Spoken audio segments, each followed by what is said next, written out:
2024 लोकसभा चुनाव के लिए बड़ी बड़ी एजेंसीज का एग्जिट पोल सामने आया है। तो वहीं इन एग्जिट पोल्स में भाजपा को प्रचंड बड़ा स्पष्ट बहुमत आते दिखाया गया है। तो वहीं ये एग्जिट पोल्स अक्सर व बीसतर गलत भी साबित हुए हैं। तो वहीं सोशल मीडिया पर ट्रेंड कर रहा है माई प्रेडिक्शन। तो वहीं इस लिहाज से इस वीडियो के जरिए एक छोटा सा आंकलन भविष्यवाणी करने की कोशिश करते हैं। हो सकता है कि ये भविष्यवाणी आंकलन गलत साबित हो। खैर, हम किसे जवाबदा है। तो वहीं 2024 लोकसभा चुनाव में भाजपा की कितनी सीटें कम हो सकती हैं, किन राज्यों में कम हो सकती है, उस पर एक आंकलन करते हैं।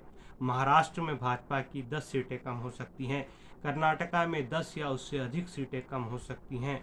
तो वहीं पश्चिम बंगाल उड़ीसा को मिलाकर के 5 सीटें कम हो सकती हैं। उत्तर पूर्व के राज्य जिसमें असम भी है, वहाँ 5 सीटें कम हो सकती हैं। मध्य प्रदेश, छत्तीसगढ़ और झारखंड को मिलाकर के 5 सीटें कम हो सकती है। राजस्थान, गुजरात को मिलाकर के 10 सीटें कम हो सकती हैं। उत्तर प्रदेश में 10 सीटें कम हो सकती हैं। तो वहीं बिहार में 5 सीटें कम हो सकती हैं। हरियाणा में 5 सीटें कम हो सकती हैं। पंजाब, दिल्ली, हिमाचल प्रदेश को मिलाकर के 5 सीटें कम हो सकती हैं। इस लिहाज से लगभग भाजपा की 80 सीटें कम हो सकती हैं।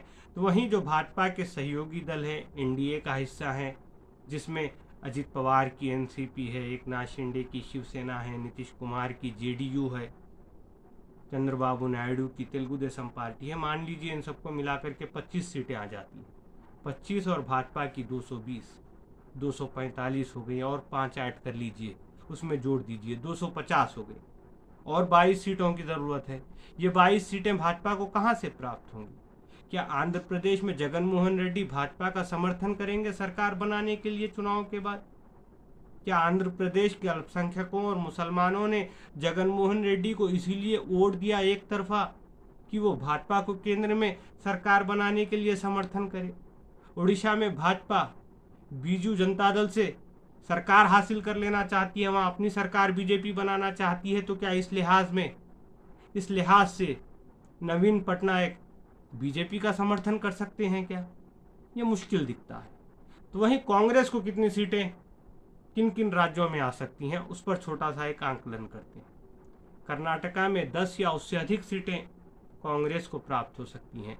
महाराष्ट्र में 10 सीटें प्राप्त हो सकती हैं। तेलंगाना में 10 के आसपास सीटें प्राप्त होने की संभावना है।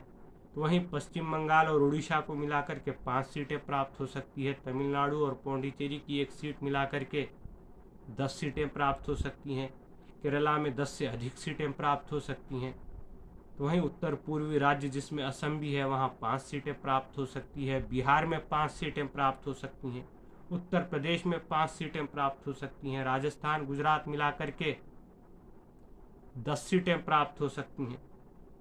मध्य प्रदेश, छत्तीसगढ़ और झारखंड मिलाकर के 5 सीटें प्राप्त हो सकती है। पंजाब में 10 के लगभग सीटें प्राप्त हो सकती है। हरियाणा में 5 सीटें प्राप्त हो सकती हैं। दिल्ली, हिमाचल प्रदेश और केंद्र शासित राज्यों को मिलाकर के 5 सीटें प्राप्त हो सकती हैं। तो इस लिहाज से कांग्रेस पार्टी 100 का आंकड़ा पार करने की स्थिति में नजर आती है।